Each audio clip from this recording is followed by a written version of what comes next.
getting them to switch to a new message, to pivot to the new set of things that are being positioned and sold and they're considered strategic by the new leadership. Oftentimes sales is slow. The best sellers are slow to the uptake. Add to that, the challenge associated with every minute is a selling minute. And if you're asking someone to get out of the field, out of a selling motion and into multiple hours or potentially multiple days of training and certification, most salespeople are not going to look at that and go, oh, yeah, I'm excited about doing that.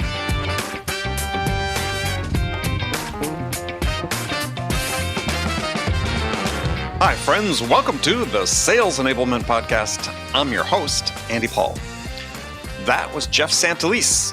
He's the Chief Revenue Officer at MindTickle. And in this conversation with Jeff, we talk about a range of topics. We start with what it means for a seller to be sales ready. It's an important topic, sales readiness. And then we delve into the topic of sales learning, and we have a discussion around what are the levers that managers can pull that really make a difference in terms of improving sales performance. Jeff also shares the KPIs that he relies on to manage his team, and he reveals the one KPI that everyone uses that he thinks is totally useless. And then we also talk about QBRs and how to run an efficient one in the midst of this pandemic. All this and much, much more. But before we get to Jeff, let me ask you a favor. If you're a regular listener to this show, or perhaps this is your first episode you listen to, and you haven't had the chance yet to rate and review this program, well, it'd be doing me a big favor if you could leave a review for us on iTunes or a rating wherever you listen to podcasts. We'd certainly appreciate that. So thank you for your help. All right, let's jump into it. Jeff, welcome to the show. Thank you very much. It's a pleasure being here. So where have you been hanging out during the whole pandemic? So I've been, like most of the other folks in my role, working remotely from home. And home for me is in Boulder, Colorado. Boulder, Colorado. Company's in San Francisco, though. It is indeed. So, I've been, fairly accustomed to working remotely over the last handful of years. So, remote work is not necessarily, novel, but at the same time, I've been very accustomed to being on the road, whether that's, meeting with customers, prospects, partners, and that's been very, very different over the course of the last 6+ months. Yeah. I mean, I tell the story about, I'm the same way, on the road constantly, and I've flown once in 6 months, and it's like, this was a few months ago, I was packing to get on a flight and found myself sort of paralyzed in the middle of the floor, and my wife was looking at me going, what's wrong? I said, I forgot how to pack. It used to be so routine. I knew where everything went in my backpack and in my suitcase, and then it's just like, it's like the first time I've done it. Yeah, you're actually ahead of me. I haven't gotten onto a flight since March 6th. So yeah, well, that was my next to last flight. But we did the first, we had March, April, May in Manhattan, and then escaped out to San Diego at the beginning of June. So good for you. Well, yeah, actually things are much better in Manhattan than they are in San Diego these days relative to, infection rates and so on. But nonetheless, feels a little more open and free out here. So right. Yeah, we've been enjoying that. But let me ask you. I mean, this question I ask all my guests these days is okay, you haven't been on a plane for 6 months or more. What's the biggest lesson you've learned about yourself during the pandemic? It's a great question. What I've learned is, the opportunity. Well, the challenge of not being able to travel has actually, been an opportunity in many ways. I think, for, those of us who have been, very traditional in their enterprise selling motion have built the expectation and worked with the expectation that, getting business done requires establishing an in-person relationship, being able to, see a person in person, shake their hand, get a sense of their just how they're reacting in person, and being able to read off of that and feed off of that. Mm-hmm. What I've found, over the course of the last handful of months is you can still establish a rapport.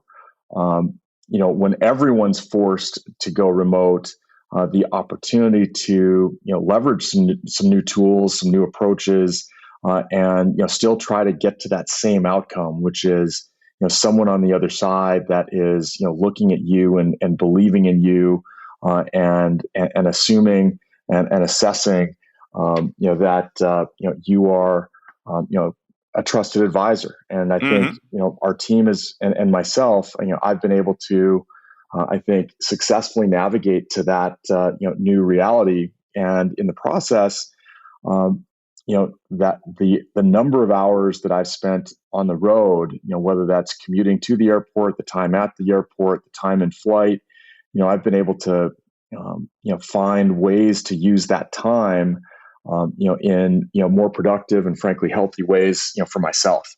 So that's been very, very positive. As I try and look for whatever silver linings we can from this pandemic situation, those are a handful of them. Well, it's interesting. Several interesting points in there. One is there's been this sort of rush of books about virtual selling that people have rushed to market over the last 6 months, and read a bunch of those, and I've certainly have read a couple, and it's like, I mean, I sort of believe that the basics are the basics regardless of the medium. That your ability to form rapport with someone is really, if you are able to do it in person, then you're able to do that virtually. If you're not able to do it virtually or remotely, or do it in person, doing it virtually is not going to save you. And it's like okay, got it. It's if you're good at connecting with a human being and building a rapport, and you're good at asking the right questions and just establishing the conversations that flow to that and seeing where they go. To me, the medium doesn't matter. But if you're not good at those things, you're actually going to get punished by this medium.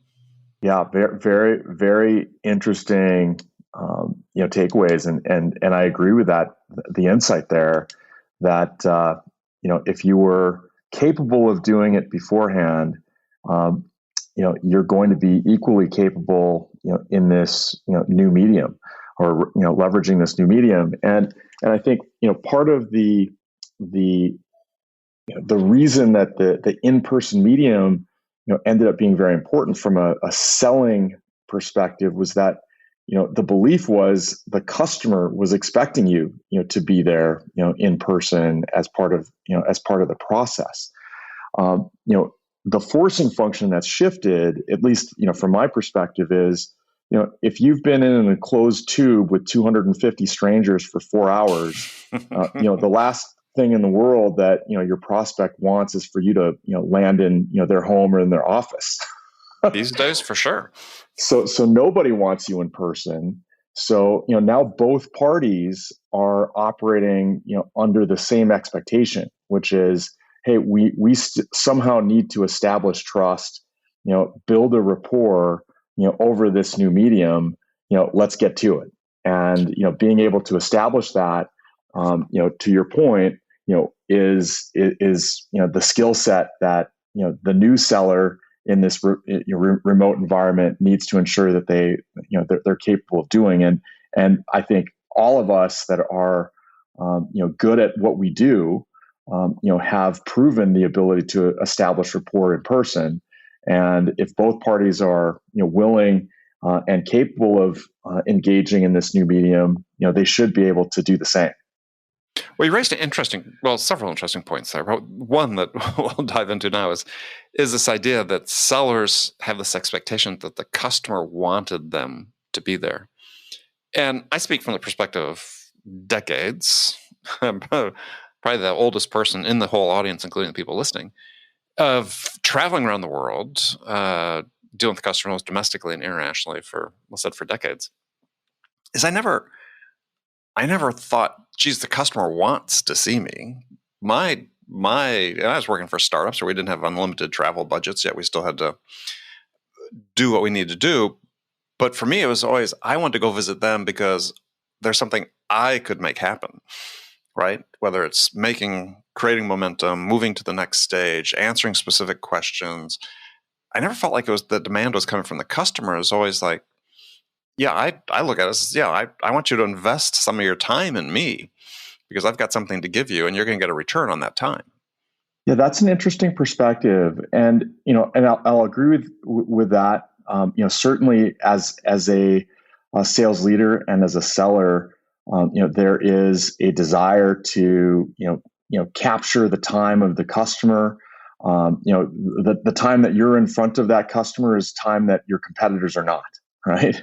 The Sure. time that you're, in front of them and potentially, reading and, better understanding, the customers, their issues, challenges, and seeing both the verbal and nonverbal language from the key champion as well as potentially others across the organization. There's positive there, but I will say that my perspective is that many customers, particularly when they're making strategic investments, and specifically strategic investments from organizations that may be more in the startup portion of their life cycle. Mm-hmm. They want to get in front of the executives that they're betting on, Sure.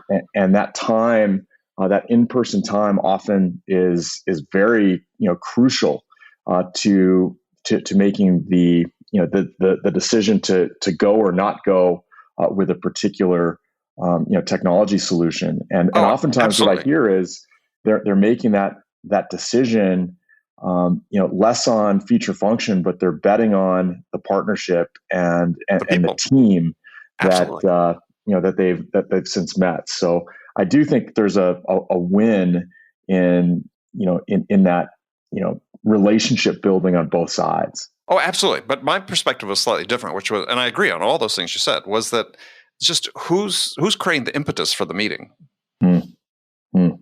And if you're saying it's, not saying you specifically, but if as a seller, you're saying, well, geez, I'm sort of waiting to take my cue from the customer.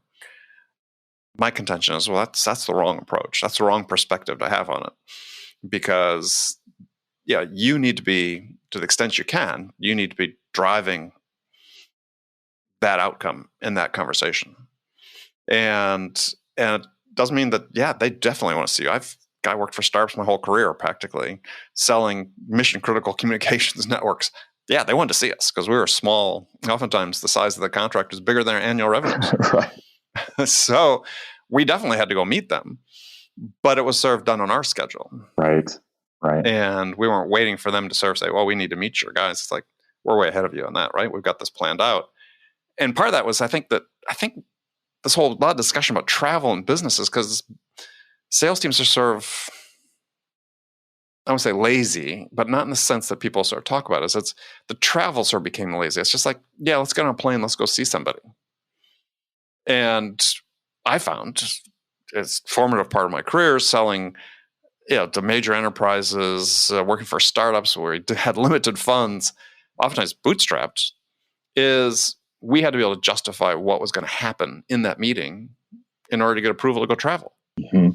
Mm-hmm. And I think it's such a great way for sellers to look at it. It's not just, well, I'm going to get on a plane, and it's like, no, what's going to happen, right? What's going to be the outcome that's worth it and to justify doing this right now? Absolutely. And there's just this rigor around travel that I think has been missing. And so I said we'd use it sort of lazily, but you really need to look at is how do I use it strategically to advance the sale? Absolutely. Agree with everything that you just said there. Okay, we're done. That's all I wanted. Well, so tell people who aren't familiar with MindTickle, tell us what MindTickle does. So MindTickle is a sales readiness solution.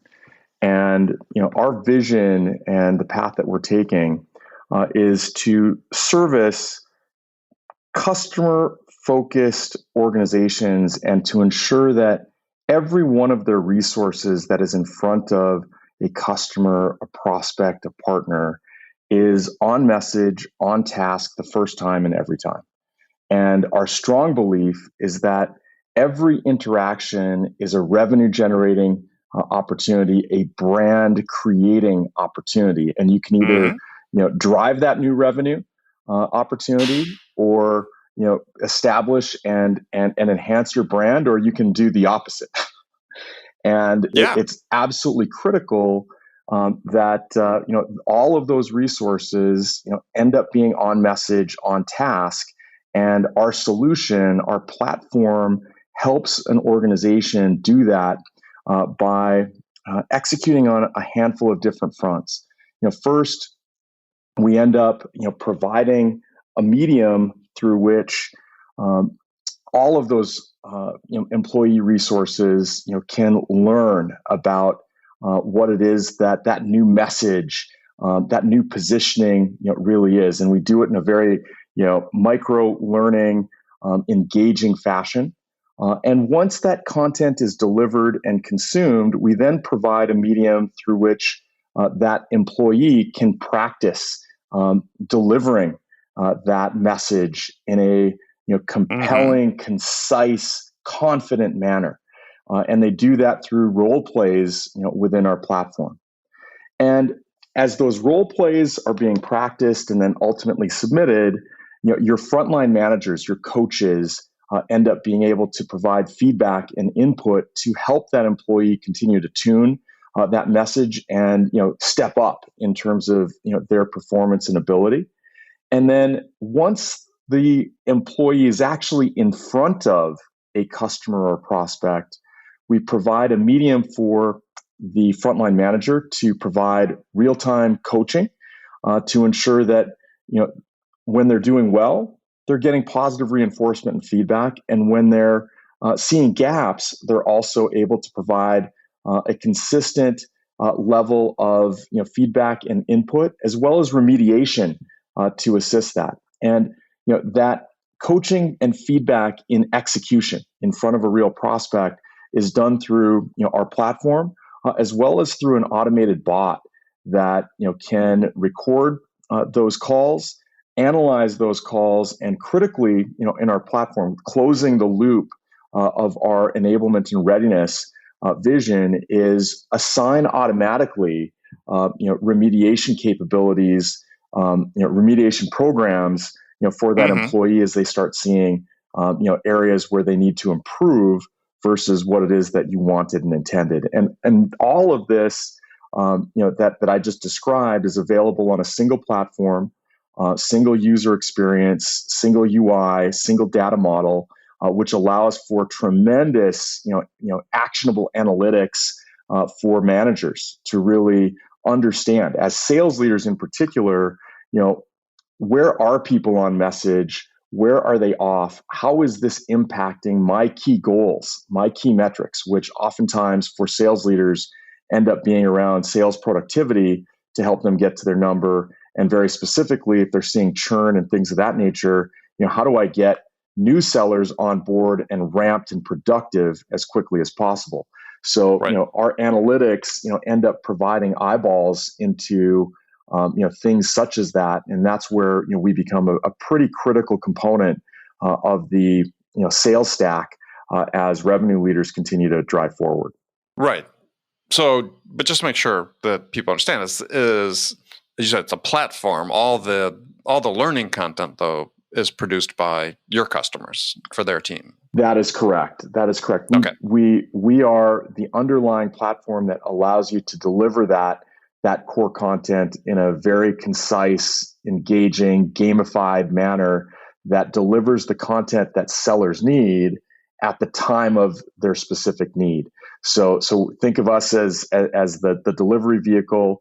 The core content is delivered or created by the customer, and we do have a series of partnerships with folks like Blanchard, CVI, Sandler, and others, whereby if a customer is in need of core sales methodology, sales training, partner ecosystem types of content, our partners can oftentimes deliver that within our platform. Right. So define sales readiness. What's it a measure of? Sales readiness to us is, really the ability for our customers and particularly our sales leaders to assess clearly the competencies that that matter, that really drive the needle for our and again, most often we're servicing sales leaders and their teams. What we end up doing very, very well is helping our customers identify competencies, both hard skill as well as soft skill competencies. Work with them to define the programs that can help those people in those roles improve on those competencies, and then ultimately we're able to determine and correlate performance in those specific competencies to performance to key metrics that sales leaders are really tracking closely. So as an example, everyone's tracking, bookings and revenue. And what you'll be able to see is, who are the folks that are, actually performing on the revenue front, and how are they performing relative to the competencies that the sales team, the sales organization, the sales leadership have defined as being critical and important. And by being able to correlate those two things, what's interesting, and this is oftentimes, I think, something that many of your peers and you probably have seen this over the years as well. As you're continuing to build and scale up your team, oftentimes you're able to assess, not necessarily in a hard analytic fashion, but you're looking at your team and going, wow, this set of people made their number.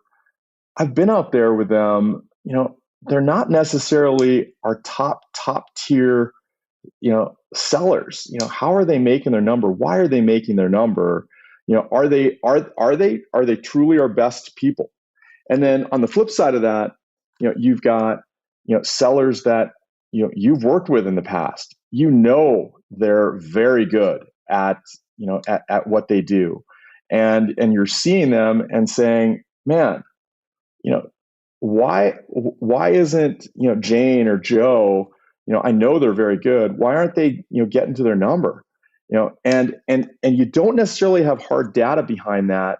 And if you were only to make your top 10% and bottom 10% analyses just based off of the number, you might be praising folks that frankly are getting lucky, and you might be culling folks that are really good, strong contributors, but maybe it was a bad patch that they were giving or bad timing.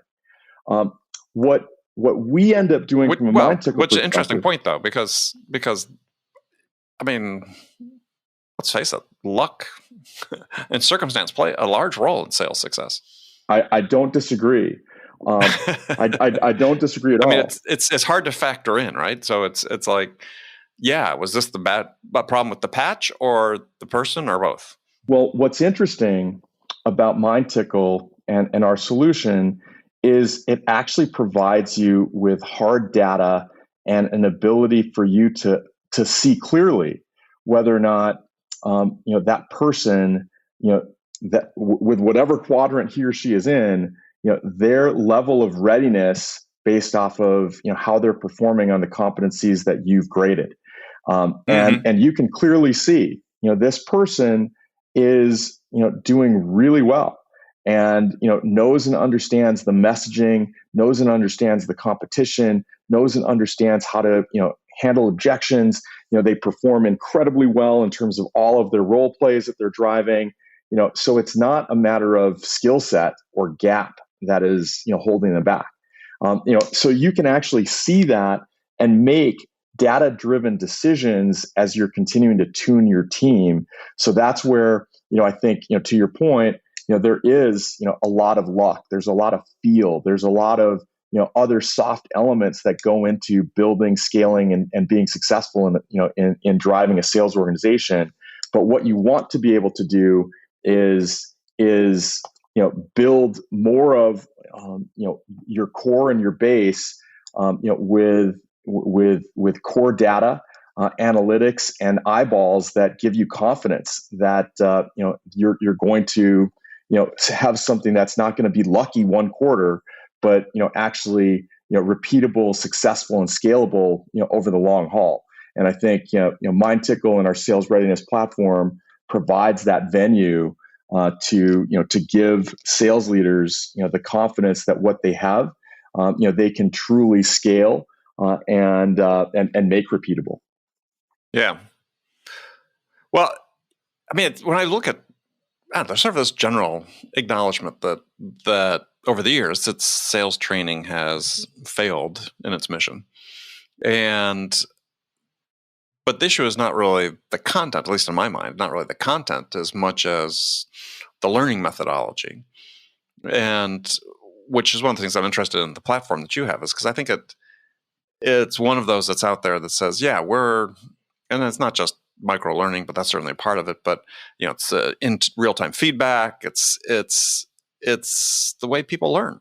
If you've read David Epstein's book Range, he talks about this in detail.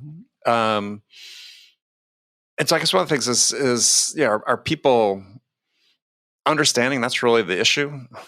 Because we don't see enough companies sort of abandoning yet this whole methodology of, hey, let's have a big annual sales kickoff meeting and we'll bring in an expensive speaker, which oftentimes in the past was me. It was paid well, but you'd walk away knowing that they weren't getting anything out of it, that they were retaining beyond 25 days. Yeah, it's a great observation. And if you think about the people that are typically in sales positions, these are folks that are highly they're very self-confident. They've been successful through many phases of their careers. Oftentimes they've been in the organizations they've been in. They've just come off President's Club and have made quota and have been in their multipliers. These are folks that they'll walk into the room confidently believing that they're the smartest person in that room. And getting them to switch to a new message, to pivot to the new set of things that are being positioned and sold and they're considered strategic by the new leadership. Oftentimes sales is slow, or the best sellers are slow to the uptake. Add to that the challenge associated with every minute is a selling minute. And if you're asking someone to get out of the field, out of a selling motion and into multiple hours or potentially multiple days of training and certification, most salespeople are not going to look at that and go, "Oh, yeah, I'm excited about doing that," right? And whether that's virtual or in person, frankly, the time for a seller is oftentimes deemed lost time if they're forced into that selling environment. And the key to me is how do you flip the switch and make it something that sellers want to engage in, that they want to actually be a part of, because they believe that frankly it will help them in their quarter, it will help them in their deal, it will help them get to their quota and into multipliers. And as you mentioned, part of this is ensuring that you have a medium that takes into account the role and the personalities that you're trying to engage with. So you can't do traditional multi-day, multi-hour types of courses. It's not going to be something that is going to get adopted. And if you look at traditional learning and training environments, adoption for sales is incredibly low. So you need to figure out, and what it is that we've done is very much micro learning based. It's very much gamified. One of the things that we found is that sellers are highly competitive. They all want to be at the top of name the leaderboard that's out there. And some selling environments absolutely love gamifying every element of their motion. and we've Yeah. we've built on that front. Yeah. At the risk of being contrary, I think that's nuts, though. Right? I mean, it's. I mean, sales in itself is competitive, right? I mean, just the nature of selling. We're competing against, a competitor, whether it's another company or the company's status quo, the customer's status quo. I mean, and this is, I know, not part of the conversation we're planning on having, but I mean, it's like, yeah, isn't there like enough is enough on the competition and the stress that comes with it, and the expectations? And I'm sort of sensitive to this because we're on the episode of the show that's our show that's being published today, the day that we're recording this, is all about mental health and sales. Right. And one of the villains is gamification, quite frankly. That's interesting. So for us, as we look at it, we've taken advantage of, again, the mindset and the mentality of salespeople, sales leaders, and we've built, gamification to get them engaged, to make it fun, versus, make it stressful. So as an example, we have a capability, it's called High Fly, that we use for social engagement, across our user base, within a company. And what it is just it's almost like a 1980s style arcade game where you're part of there are multiple teams, and you're part of one of those teams, and you're working individually as well as part of a team to fly a balloon as high as you can possibly get to over the course of 3 different modules, 3 different questions. And what's interesting is as a question gets asked, it can be a general question, a general trivia question that could be just very fun. It could be a question that is very company specific. Maybe you're asking who's the product leader responsible for this product line. So you're forcing folks to familiarize themselves across the organization. Mm-hmm. Or it could be a sales methodology or a specific competitor type of question. You can customize this as you please, but as you're asking questions or answering questions, the more you get right, the faster that you get them, answer them, your balloon is gaining elevation, but you're also using fuel. So at some point in time, you need to get more fuel. And how you do that is, through, socially engaging either with your team or with other participants, in the game. And if you think about that, this isn't a high pressure situation. This is, making learning actually very fun and using it in the context of, a familiar UI UX, as of an arcade game, and mixing in both fun trivia as well as important elements that people need to, learn and recall and retain. So that's an example of gamification that doesn't put stress into the equation, but rather puts fun, and social engagement into the equation. And that to me is where you strike a nice healthy balance. Yeah, and I didn't mean to attack gamification per se. It's just that you have so many things in sales that are enabled by technology that we do because we can, not because we should. Right? And that's, I think, what I'm asking people is just be more thoughtful about that.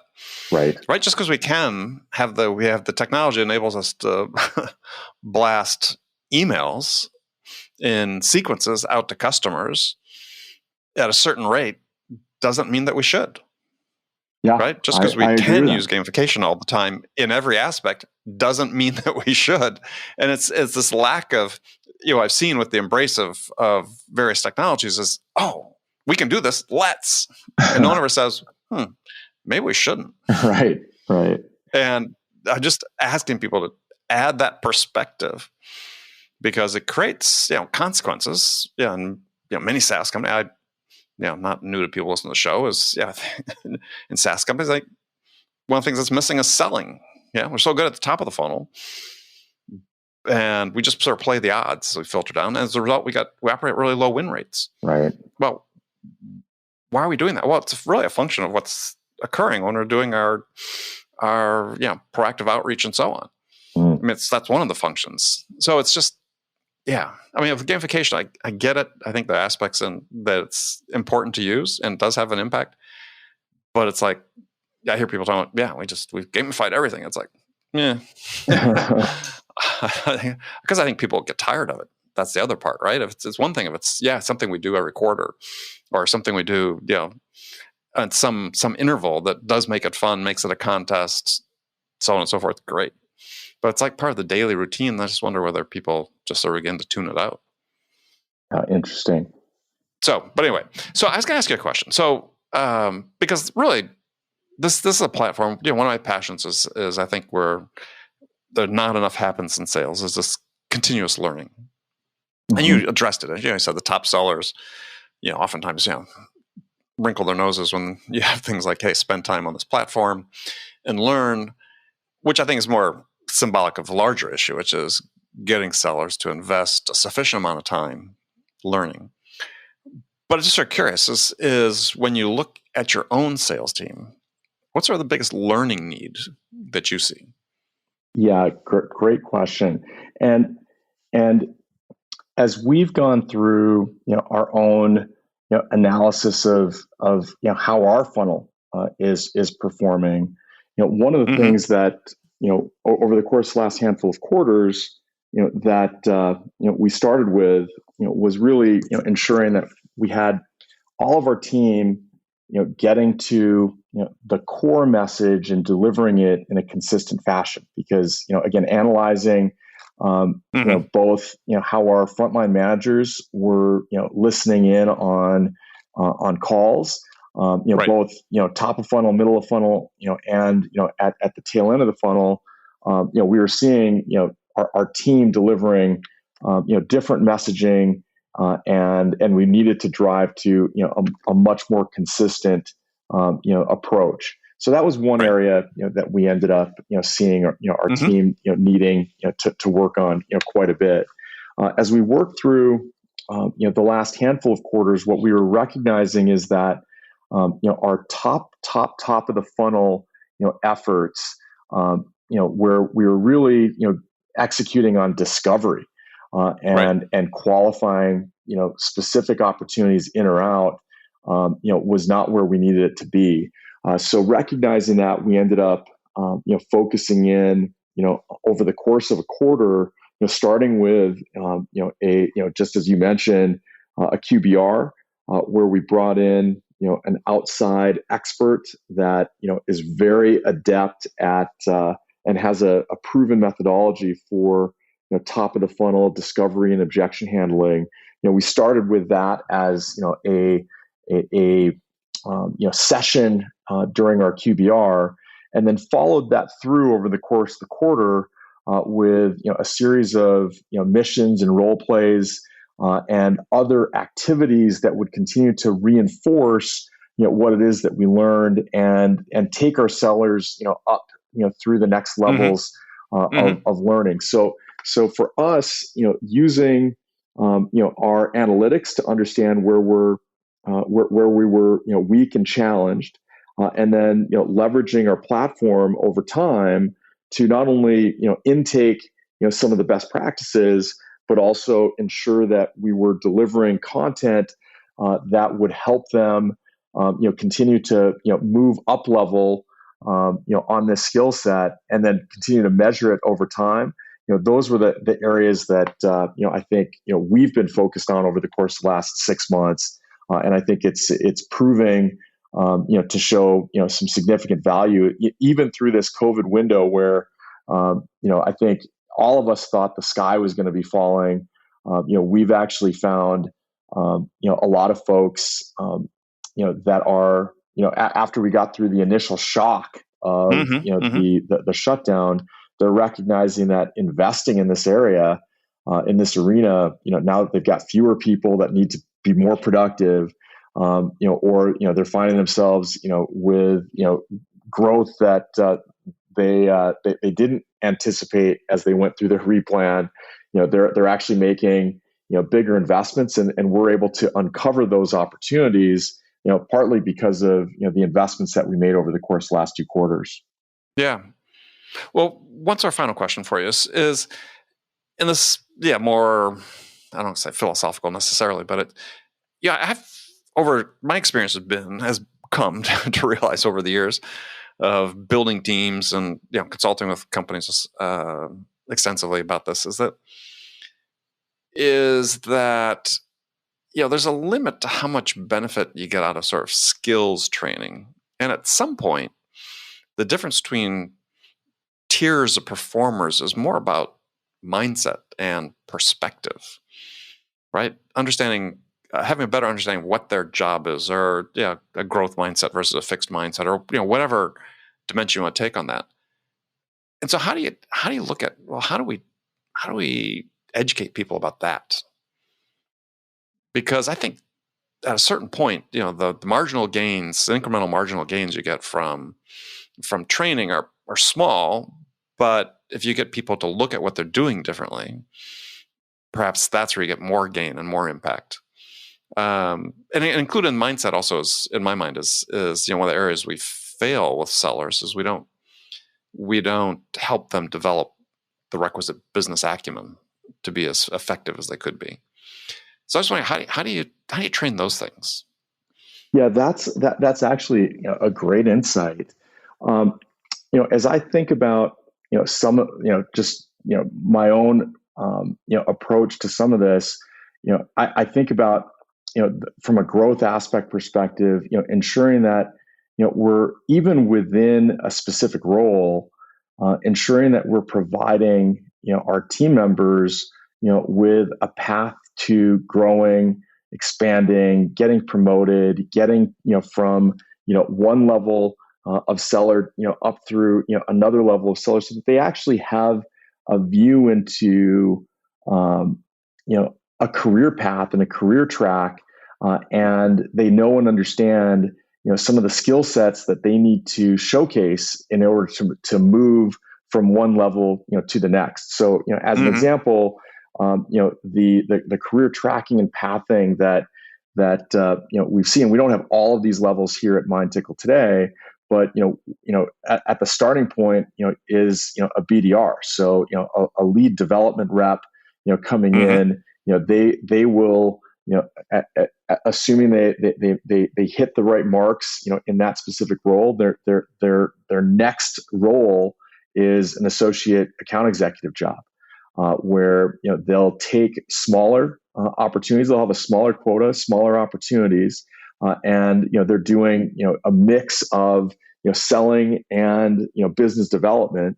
Then they move into an account executive seat, and then as they get more proficient at selling and closing larger deals, they ultimately get moved into a global account manager role, or a GAM role, where they're managing a smaller number of total accounts, but these are very large strategic accounts that they need to manage across organizations, and that career track and trajectory, having clarity for the reps in terms of what their path looks like, what skill sets they need to develop over what time frame, is a critical piece part to seeing who actually has aspirations to move up and through that through those various roles, and who frankly wants to be the best at a specific level, a specific role, without necessarily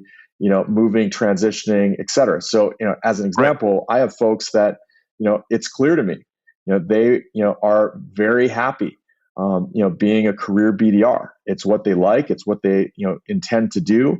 And with both parties, management and the individual all understanding that, then we can maximize how we engage with that individual over time. For those that have bigger aspirations, then we can put a different track, a different set of goals in place that all of us are working towards. And underlying all this, of course, our platform can help with that. But, as a leader and a sales leader, navigating through that growth mindset, understanding the individual and giving them a track to, success is part of the core equation that I think is key. Yeah. Well, there's music in my ears when you said somebody wanted to be a career BDR. It's like, so many companies have this sort of, it's almost like, academia, right? Sort of publish or perish or up or out. And it's like, people are good at this job and they enjoy it. That's like manna for heaven as far as I'm concerned, because for so many people, for so many people, that role is just torture, right? I mean, I've had guests on the show that said, I worked as hard as I could the first year because I wanted to get out of that job. And it's like, I understand. I did the exact same thing. But God, I want more companies to understand that, if you got people that are good at this. I even encourage them to go, because we've got underemployed salespeople in their 40s and 50s, and there's sort of this implicit ageism about SDRs and BDRs, unfortunately, that are really good at this stuff. Go hire them. That's what they want to do. We have a handful of folks in that role that they thrive. Yeah, and they have for a long time, and I love it. So exactly to your point, those are folks that I want to make sure we continue to nurture and make as successful as possible, because they are, as you mentioned, gold to us as an organization. Yeah, encourage them. Don't say they're getting too old or that they must go. It's like, no, I'm with you. All right, Jeff, it's been fantastic. Yeah, thank you so much. So if people want to learn more about MindTickle or connect with you, how can they do that? They can reach out to me via email at any point. So, Jeff.Santelices, Santelices @mindtickle.com. And I'll be, very responsive to any of your guests that are reaching out. Excellent. All right. Well, Jeff, thank you. Thank you very much. Okay, friends, that's it for this episode. First of all, I want to thank you for taking the time to listen. As always, we're so grateful for your ongoing support of this program. And I want to thank my guest, Jeff Santelices, for sharing his insights with us today. If you enjoyed this episode, please subscribe to this podcast, Sales Enablement with Andy Paul, on iTunes, Spotify, or wherever you listen to podcasts. Thank you so much. And thank you so much for investing your time with me today. Until next time, I'm your host, Andy Paul. Good selling, everyone.